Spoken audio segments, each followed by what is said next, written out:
আসসালামু আলাইকুম এভরিওয়ান। আশা করি সবাই ভালো আছেন। আমরাও আছি আলহামদুলিল্লাহ ভালো। অনেকদিন পরে দারুণ একটা ভিডিও নিয়ে আসলাম। আশা করি সবাই দেখবেন। তো এই দিন ছিল শুক্রবার। শুক্রবারে আমরা চলে গিয়েছিলাম সুন্দর একটা রেস্টুরেন্টে। এটা হচ্ছে হাতিরঝিলের লেকের ধারে এই রেস্টুরেন্টটা। এই রেস্টুরেন্টটায় অনেক সুন্দর সি ফুড পাওয়া যায়। তো এখানে আমাদেরকে নিয়ে গিয়েছিল আমাদের ছোট জা এবং দেবর। কারণ ঢাকায় যেয়ে ২-৩ দিন ছিলাম, ওর বাসায় যেতে পারিনি। তাও ও ফোন দিয়ে বলল যে, "ভাবি তাহলে আজকে শুক্রবার আছে, বাচ্চা-কাচ্চাকে সবাইকে নিয়ে আমরা বাইরে চলেন খেয়ে আসি আর ঘুরেও আসি।" তো ভালো কথা, আমার তো ঢাকায় যেহেতু গিয়েছি কাজ কাজ করতে করতে আসলে ক্লান্ত হয়ে গেছিলাম, একটু ঘোরারও দরকার ছিল। তো অনেক ভাল লাগছিল এখানে গিয়ে। আর এইখানে যে ২ টা কাঠগোলাপ গাছ আছে, ও মাই গড! এত সুন্দর ফুল আর এত ফুল ফুটছে, সেখান থেকে ফুল তুলে আমরা ২ জা তো কানে পরে নিলাম। আর এইটা হচ্ছে রেস্টুরেন্টের ভিতরের সাইডটা। অসম্ভব সুন্দর। ভিতরের সাইডটাও আর খুব পরিষ্কার পরিচ্ছন্ন এবং খাবারটাও ওদের অনেক সুন্দর ছিল। আর এই যে হচ্ছে আমার ছোট চাচী শাশুড়ি, যে যিনি অনেকদিন ধরে অসুস্থ। তো এখন একটু ভালো বলে তাই আমার দেবর যা উনাকে প্রায় আর কি বাইরে নিয়ে আসেন। খাইয়ে দাইয়ে একটু বাইরে আসলে মন মানসিকতাও ভালো থাকে। তো নিয়ে আসে।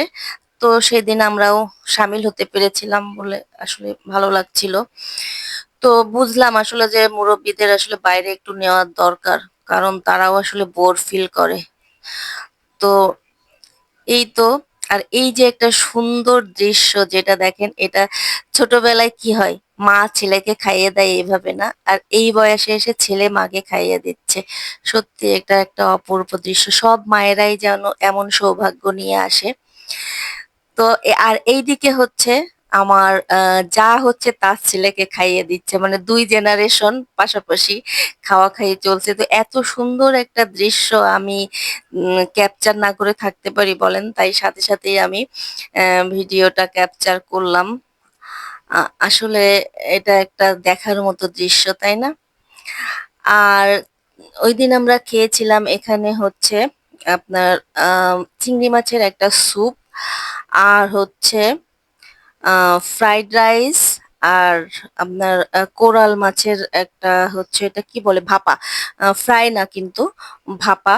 আর তার উপরে হচ্ছে সবজি দিয়ে সুন্দর করে একটা ডেকোরেশন করে দিয়েছিল।